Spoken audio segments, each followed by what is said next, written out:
Welcome to the second video from the chapter metal and non-metal class 10.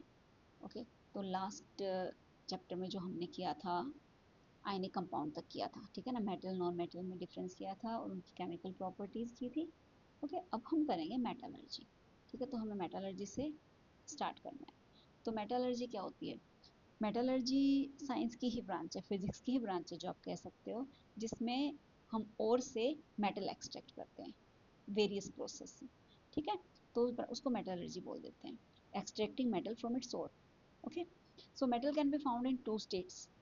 और कहाँ मिलती हैं? अर्थ की आउटर मोस्ट जो क्रस्ट की लेयर होती है उसमें मिलती है मेटल्स। तो मेटल या तो फ्री स्टेट में मिलेंगे या कंबाइंड स्टेट में मिलेंगे।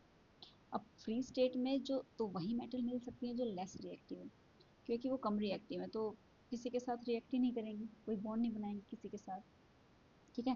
तो लेस रिएक्टिव या केमिकली इनर्ट मेटल, इनर्ट भी वही होती है बेटा जो फ्री स्टेट में होती है, यानी कि तो वो क्या करेंगे, वो फ्री स्टेट में होती है, ठीक है ना। जैसे कि गोल्ड, सिल्वर, प्लैटिनम।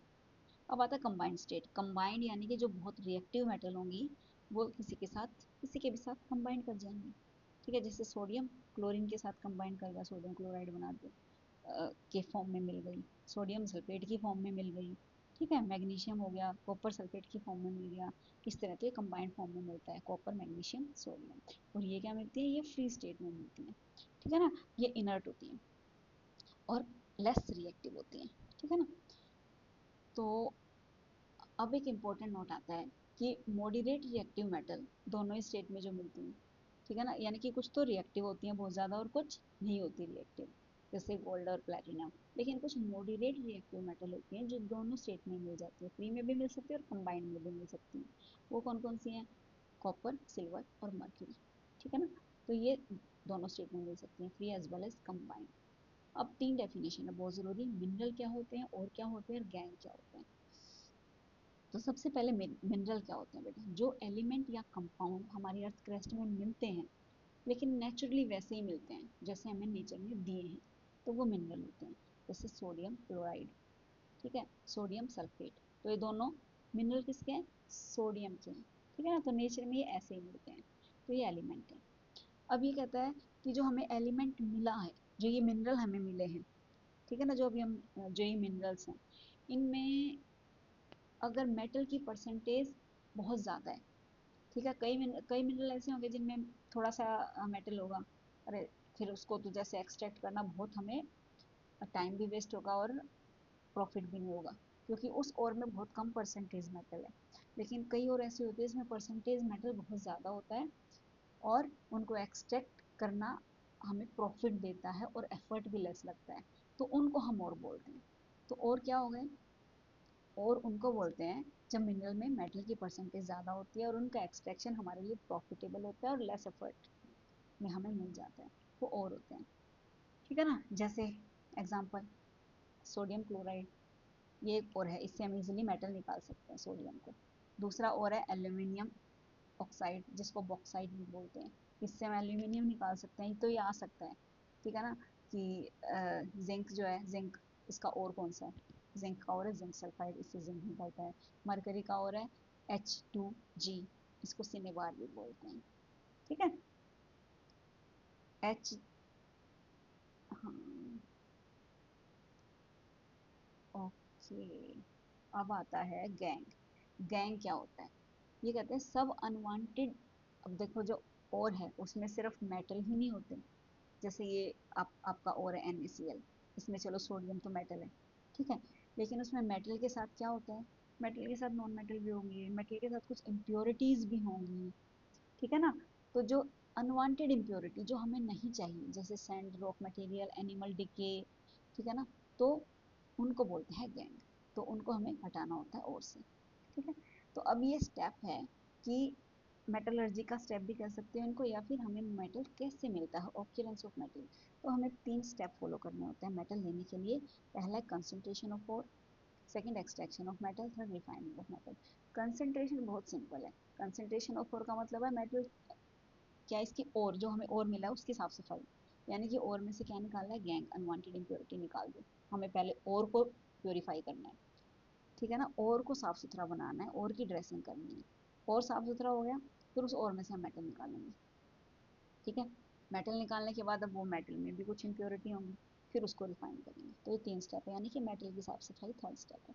तो फर्स्ट स्टेप जो है हमारा कंसंट्रेशन ऑफ ओर, इसमें गैंग जो प्रेजेंट होता है ओर में उसको रिमूव किया जाता है, सिंपल होगी साफ सफाई, ठीक है। कई प्रोसेस है, जैसे हाइड्रोलिक वॉशिंग होता है, फ्लोटेशन होता है, मैग्नेटिक सेपरेशन होता है, या केमिकल सेपरेशन होता है, ठीक है ना। तो केमिकल सेपरेशन को लीचिंग भी बोलते हैं। तो इससे हमें गैंग बाहर निकलता है और हमें ड्रेसिंग हो जाती है और की, ठीक है। सेकेंड प्रोसेस होता है एक्सट्रैक्शन ऑफ मेटल, ठीक है। ये समझिए ध्यान से, एक्सट्रैक्शन ऑफ मेटल क्या होता है कि जो जो कन्वर्जन ऑफ कंसंट्रेटेड और जो हमने और कंसंट्रेट किया था उसमें से हम मेटल लेंगे, ठीक है। अब ये डिपेंड करता है हमारे मेटल की रिएक्टिविटी पे, ठीक है ना। कुछ मेटल्स जो होते हैं और में वो बहुत रिएक्टिव होते हैं, कुछ मेटल जो होते हैं और में वो कम रिएक्टिव होते हैं, कुछ बिल्कुल ही रिएक्टिव नहीं होते, लेस रिएक्टिव होते हैं, जो फ्री स्टेट में मिल जाते हैं, ठीक है ना। तो वो डिपेंड करेगा, ठीक है ना। तो अब सबसे पहले हम लेते हैं extraction of highly reactive metal. तो जो सबसे ज़्यादा हाईली रिएक्टिव मेटल, ये शुरू के जो 5 होते हैं ना रिएक्टिविटी सीरीज में, और ये पहले भी पढ़ा था कि ये कंबाइंड स्टेट में भी हमें मेटल मिलते हैं, क्यों? क्योंकि वो हाईली रिएक्टिव होते हैं। तो इनको कैसे एक्सट्रैक्ट किया जाता है उसकी ओर से, उसको इनको एक्सट्रैक्ट करने का सिंपल तरीका है, और लो पहले उसको मेल्ट कर दो। और क्या होगी, मोल्टन स्टेट में आ गई, ठीक है। मोल्टन स्टेट में आ गई तो उसमें 2 रोड लगा दो इलेक्ट्रिसिटी की, एक कैथोड एक एनोड, ठीक है ना। तो दोनों रोड लगा दी। अब क्या होगा बेटा, इलेक्ट्रिसिटी पास कर दोगे तो क्या होगा, जो आपका मेटल है, ठीक है ना, मेटल डोनेट करता है इलेक्ट्रॉन, तो वो क्या होता है, पॉजिटिव, ठीक है। जैसे वो पॉजिटिव चार्ज होगा तो जो पॉजिटिव है मेटल वो कहाँ चला जाएगा, कैथोड पे, क्योंकि पॉजिटिव नेगेटिव अट्रैक्ट करते हैं। तो हमें यहाँ से मेटल मिल गया, ठीक है। तो इस तरह से जो कैथोड पे स्टिक हो जाएगा जो आपका मेटल है, ठीक है, इलेक्ट्रोपॉजिटिव होता है वो, ठीक। तो इस तरह से हम आप मेटल रिफाइन कर सकते हैं। इसका एग्जांपल दे रखा है, जैसे सोडियम क्लोराइड और है, एक और है, इसको मेल्ट कर दो, ठीक है ना। तो इसको मेल्ट कर दोगे तो क्या आ गया, अब इलेक्ट्रिक देखो, सॉलिड फॉर्म में जो है मेटल वो इलेक्ट्रिसिटी पास नहीं कर सकते, क्योंकि इनके बीच में आयनिक बॉन्ड है, ये हम पहले पढ़ चुके हैं आयनिक बॉन्ड, ठीक है ना। लेकिन अब ये मेल्ट कर दिया, ये कौन सी मेल्टिंग फॉर्म में आ गया, ठीक है ना। ये मेल्ट हो गया है तो इलेक्ट्रिसिटी इसमें आराम से पास हो जाएगी। दोनों इलेक्ट्रोड लगा दो, एनोड और कैथोड। अब ये पॉजिटिव चार्ज है तो ये कैथोड पे चला गया, ये नेगेटिव चार्ज है तो एनोड पे चला गया, सिंपल। तो हमें मिल गया हमारा सोडियम, ठीक है ना। तो यही मैंने रिएक्शन लिख रखी, कैटायन एनायन बन गई। तो कैथोड पे कौन सा चला जाएगा, सोडियम, ठीक है ना। सोडियम में आउटर मोस्ट में कितना होता है, 1 होता है, तो 1 इलेक्ट्रॉन वो दे देगा और सोडियम पूरा अपना सोडियम बन जाएगा। और कैथोड पे 2 क्लोराइड होते हैं, 2 लेके वो क्लोराइड बना लेगा, ठीक है ना। तो इस तरह से होता है। तो सोडियम क्लोराइड हो गया, ओके। अब आता है इस तरह से हमारा जो हाई रिएक्टिव मेटल होते हैं उनका एक्सट्रैक्शन होता है। ये क्वेश्चन है बेटा कि carbon can not be used as reducing agent to obtain aluminium from its oxide, why. ये क्वेश्चन हम बाद में करेंगे, अभी आपको समझ नहीं आएगा, पहले हम ये टॉपिक करते हैं कि extraction of medium reactive metal. तो मीडियम रिएक्टिव मेटल का एक्सट्रैक्शन कैसे होता है, ठीक है। ये थोड़ा सा कॉम्प्लिकेटेड है, वो तो सिंपल था, अ, जो हाईली रिएक्टिव मेटल थे, ठीक है ना। ये तो हो जाएगा एक्सट्रैक्शन आराम से, इलेक्ट्रोलिसिस से इलेक्ट्रिक करंट पास करके। तो इसका कैसे होगा, इसके लिए जो मीडियम रिएक्टिव मेटल होते हैं वो या तो ऑक्साइड की फॉर्म में मिलेंगे या सल्फाइड की या कार्बोनेट की, ठीक है। अब ये देखो, ये हमारे पास एक और है, ठीक है। तो हमें ये ऑक्साइड की फॉर्म में अगर मिल जाता है कोई भी और, किसकी, ऑक्साइड की फॉर्म में, तो हम उसको हीट कर देंगे कार्बन की प्रेजेंस में। कार्बन क्या करेगा, कार्बन एक रिड्यूसिंग एजेंट होता है, ठीक है ना। तो वो क्या करेगा, कार्बन पानी को रिमूव कर देगा। कार्बन जो ऑक्साइड है, ऑक्साइड के साथ कार्बन डाइऑक्साइड बनाएगा, ठीक है ना, और मेटल हमें मिल जाएगी, हो गया रिडक्शन। लेकिन अगर हमारा ये और कार्बोनेट या सल्फाइड की फॉर्म में होगा तो क्या होगा, तो हमें इसको पहले सल्फाइड और कार्बोनेट दोनों को ऑक्साइड में कन्वर्ट करना पड़ेगा, ठीक है ना। तो ऑक्साइड में कन्वर्ट करने के बाद फिर वही प्रोसेस, ऑक्साइड में हो गया कन्वर्ट, फिर हीट और कार्बन की प्रेजेंस में इसका रिडक्शन हो जाएगा। कार्बन क्या करेगा, रिड्यूसिंग एजेंट है, ऑक्सीजन को रिड्यूस कर देगा, अपने साथ लेके CO2 बना देगा और हमें प्योर मेटल मिल जाएगा। तो इसमें एक प्रोसेस आता है कि जब आपने सल्फाइड को ऑक्साइड में कन्वर्ट किया, उस प्रोसेस को बोलते हैं रोस्टिंग। और जब कार्बोनेट को आपने ऑक्साइड में कन्वर्ट किया, उसको बोलते हैं कैल्सिनेशन। तो रोस्टिंग और कैल्सिनेशन क्या होता है? तो कन्वर्जन ऑफ सल्फाइड और sulphate into oxide by heating in presence of oxygen. Oxygen की प्रेजेंस में होता है कन्वर्जन, ठीक है। और कैल्सिनेशन क्या होता है? ये होता है conversion of carbonate into oxide of into oxides by heating in absence of oxygen, ठीक है। बस इसमें यही डिफरेंस है। ये जो रोस्टिंग होती है, ये प्रेजेंस ऑफ ऑक्सीजन में होती है, एब्सेंस ऑफ ऑक्सीजन में होती है। ये कंप्लीटली ऑक्सीजन एब्सेंट नहीं होती, लिमिटेड होती है, तो लिमिटेड एयर होती है इसमें, ठीक है ना, बहुत कम। तो वो कैल्सिनेशन होता है। दोनों के जैसे एग्जांपल दिए हैं, जिंक सल्फाइड है, ठीक है ना, तो क्या करा हमने, ऑक्सीजन की के साथ उसको पहले ऑक्साइड में कन्वर्ट किया, ऑक्साइड ऑक्सीजन के साथ उसको हीट करके ऑक्साइड में कन्वर्ट हो गया। ऑक्साइड में कन्वर्ट होने के बाद कार्बन और हीट के प्रेजेंस में उसका रिडक्शन कर दिया, जिंक मिल गया, CO2 निकल गया। तो इसी तरह जब जिंक कार्बोनेट की फॉर्म में था, पहले उसको हीट कर दिया, लेकिन इसमें एयर प्रेजेंट नहीं है, तो एयर नहीं लिखेंगे, ठीक है ना। तो लिमिटेड एयर की प्रेजेंस, लिमिटेड एयर तो होगी ही थोड़ी बहुत। तो जिंक ऑक्साइड में कन्वर्ट हो गया, अब इसको हीट कर दो, कार्बन की प्रेजेंस में जिंक और CO2, तो मिल गया हमें यहाँ भी जिंक, ठीक है। तो इस तरह से क्या पता लगी, कार्बन एक रिड्यूसिंग एजेंट है विच रिमूव ऑक्सीजन फ्रॉम मेटल, ठीक है ना। तो हमने जो कार्बन इसलिए लिया है, ये इस ऑक्सीजन को मेटल से रिमूव कर देगा, इसलिए इसको रिड्यूसिंग एजेंट बोला जाता है। तो अब हमारा ये क्वेश्चन आ गया जो मैंने ऊपर पूछा था कि carbon can not be used as reducing agent to obtain aluminium from its oxide, why? अब देखो, जो एल्यूमिनियम है वो क्या है, रिएक्टिव है, ठीक है ना। तो एल्यूमिनियम जो oxide of highly reactive metal, जैसे एल्यूमिनियम ऑक्साइड हो गया, ठीक है ना, वो बहुत स्टेबल होता है। तो एल्यूमिनियम जो ऑक्साइड होगा वो बहुत स्टेबल होगा, ठीक है ना। तो वो स्टेबल है, तो वो क्या कहेगा, तो उसकी एफिनिटी ऑक्सीजन के लिए बहुत ज़्यादा है, ठीक है ना। तो वो ऑक्सीजन को जाने ही नहीं देगा, उसको अट्रैक्ट करे रखेगा, वो ऑक्सीजन से प्यार करता है। तो बेचारा कार्बन, और कार्बन में क्या है, कार्बन लेस रिएक्टिव है एल्यूमिनियम से, तो कार्बन लेस रिएक्टिव है, तो वो ऑक्सीजन को रिड्यूस कर ही नहीं पाएगा जो एल्यूमिनियम के साथ है। तो कार्बन लेस रिएक्टिव होने की वजह से एल्यूमिनियम से ऑक्सीजन नहीं ले सकता, और एल्यूमिनियम ऑक्साइड बहुत स्टेबल कंपाउंड है, वो ऑक्सीजन को देगा नहीं, तो इसलिए carbon can not break that affinity. तो कार्बन उनका ऑक्सीजन और एल्यूमिनियम का प्यार तो नहीं तोड़ सकता, and can't convert them into free state, okay. तो इसलिए कार्बन रिड्यूसिंग एजेंट नहीं है, इसलिए जो हाईली रिएक्टिव मेटल्स होते हैं उनका सीधा इलेक्ट्रोलिसिस इलेक्ट्रिसिटी की प्रेजेंस में ही ब्रेक किया जाता है, हम, ठीक है। तो इसलिए लिखा है, देखो मैंने, reduction is done by electrolytic method, किसमें, हाईली रिएक्टिव मेटल्स में, ठीक है ना, जो कंबाइंड स्टेट में मिलती हैं। अच्छा, और जो लेस रिएक्टिव मेटल होती हैं उनको सिर्फ हीट कर, ये हम आगे पढ़ेंगे कि जो बिल्कुल ही लेस रिएक्टिव है उनको सिर्फ हीटिंग से ही हम प्राप्त ले सकते हैं, एक्सट्रैक्शन कर सकते हैं। और ये जो भी हमने पढ़ा मीडियम रिएक्टिव मेटल, इनका कार्बन की प्रेजेंस में, क्योंकि इसमें रिड्यूसिंग एजेंट चाहिए, इसमें रिड्यूसिंग एजेंट नहीं चाहिए, इसमें रिड्यूसिंग एजेंट इलेक्ट्रिसिटी है, मीडियम में रिड्यूसिंग एजेंट कार्बन है, और जब हम आगे बढ़ेंगे लेस रिएक्टिव मेटल में, इसमें रिड्यूसिंग एजेंट हीट ही है, एक तरह से सिर्फ हीट करना है। तो ये लेस रिएक्टिव मेटल्स आ गए। तो जो लेस रिएक्टिव मेटल्स के जो और ले लिया हमने, क्या करा, सीधा हीट कर दिया, ऑक्सीजन की प्रेजेंस में ऑक्साइड आ गई, सिंपल। अगर वही और सल्फाइड और कार्बोनेट की फॉर्म में मिलेंगे, तो रोस्टिंग और कैल्सिनेशन से पहले उनको ऑक्साइड में कन्वर्ट कर लो, फिर से हीट कर दो। अब इसमें कार्बन रिड्यूसिंग एजेंट की जरूरत नहीं है, क्योंकि वो ये लेस रिएक्टिव है बेटा, तो सीधा हीट करने से आपको मेटल मिल गया, ऑक्सीजन बाहर निकल गया, ठीक है।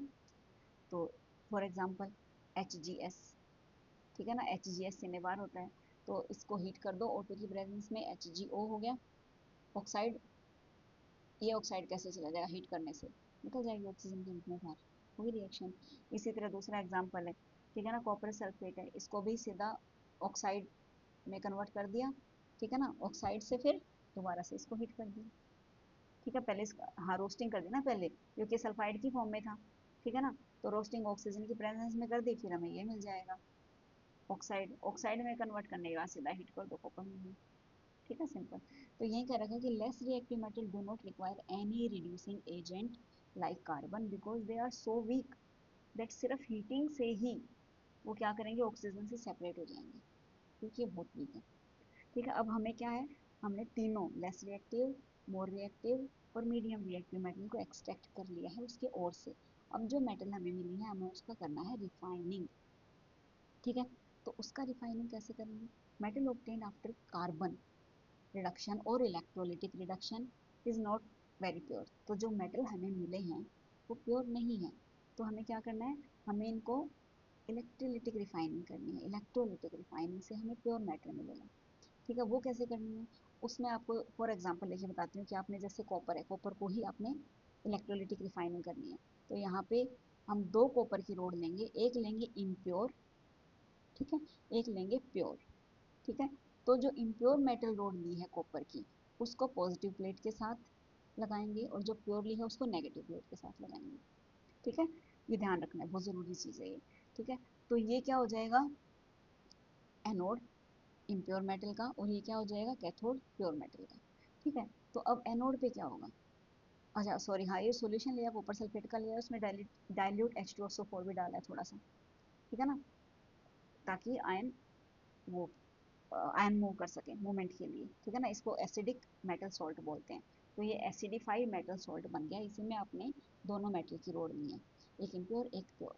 तो एनोड पे क्या होता है, अब देखो पता है मेटल क्या होता है, इलेक्ट्रोपॉजिटिव। ठीक है ना, इलेक्ट्रोपॉजिटिव, और ये भी पॉजिटिव है, तो पॉजिटिव पॉजिटिव रिपेल। तो यहाँ से जो मेटल है ये इस सोल्ट में डिजोल्व हो जाएगी। ठीक है ना, यानी कि कॉपर ब्रेक हो जाएगा कॉपर आयन में। ठीक है, कॉपर पॉजिटिव आयन में, और सॉल्यूशन में एंटर कर जाएगा, क्योंकि ये पॉजिटिव आयन है तो ये नेगेटिव प्लेट है, नेगेटिव की तरफ अट्रैक्ट हो जाएगा और कैथोड पे जाकर चिपक जाएगा। तो जो भी तो हमारा मेटल था वो अलग हो गया और इससे स्टिक हो गया। लेकिन मेटल के साथ अगर कुछ इम्प्योरिटी भी थी ना, तो उनमें तो कोई चार्ज नहीं होता, तो इम्प्योरिटी नीचे बैठ जाएंगी, इसको एनोड मड बोल देते हैं। ठीक है, तो इम्प्योरिटी नीचे कलेक्ट हो गई, उनके पास कोई चार्ज नहीं। तो इस तरह से, और ये जो शीट है फिर ये मोटी होती जाएगी कैथोड की, क्योंकि इस पर मेटल डिपॉजिट होता जा रहा है यहाँ से, इस एनोड से मेटल निकल निकल के। ठीक है, ठीक होती जाएगी। अब कैथोड पे क्या हो रहा है, कैथोड तो प्योर मेटल पहले से ही था। ठीक है ना, तो pure copper from solution deposited cathode, तो जो भी सॉल्यूशन में जो प्योर कॉपर था वो इस पे डिपॉजिट होता चला जाएगा। ठीक है, नेगेटिव साइड पे। तो इस तरह से हमें मिल गई प्योर मेटल। अब आता है नेक्स्ट टॉपिक, कोरोजन। कोरोजन क्या होता है, when metal is attacked by substance around it. Metal जो भी सराउंडिंग में होता है, वाटर वेपर, ऑक्सीजन, एसिड, तो जब उसको मेटल को अटैक करते हैं सब, तो वो करोड़ हो जाते हैं।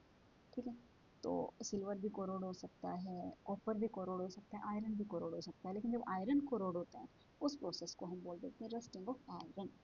ठीक है, और जब कॉपर और सिल्वर करोड़ होता है उसको बोलते हैं tarnishing of copper and silver. तो ये आप पढ़ लेना। ठीक है ना, तो कोरोजन एक ऑक्सीडेशन का एग्जांपल है, इसमें वही लिखा है जब मेटल कांटेक्ट में आता है लंबे समय तक तो वो करोड़ हो जाता है, इसको कोरोजन बोलते हैं। तो बस सिल्वर कैसा था, सिल्वर ब्लैक हो जाता है काफ़ी टाइम के बाद एयर से उसमें रहे तो। ठीक है ना, कॉपर थोड़ा ग्रीनिश हो जाता है। तो इस तरह से ये मैंने बता दिया आपको। अब आता है टार्निशिंग ऑफ कॉपर, ये इक्वेशन है टार्निशिंग ऑफ सिल्वर। तो कॉपर ऑक्सीजन, वाटर और कार्बन डाइऑक्साइड की प्रेजेंस में कॉपर हाइड्रोक्साइड और कार्बोनेट बनाते हैं जो ग्रीन कलर का होता है। जब सिल्वर टार्निश होता है तो H2S और O2 की प्रेजेंस में सिल्वर सल्फाइड बनाता है जो ब्लैक होता है। ठीक है, अब आता है प्रिवेंशन ऑफ कोरोजन को कैसे प्रिवेंट कर सकते हैं, पेंटिंग से। पेंट कर दो मेटल को, ग्रीस कर दो, गल्वेनाइजेशन कर दो। गल्वेनाइजेशन क्या होता है, thin layer of zinc coated over surface of metal.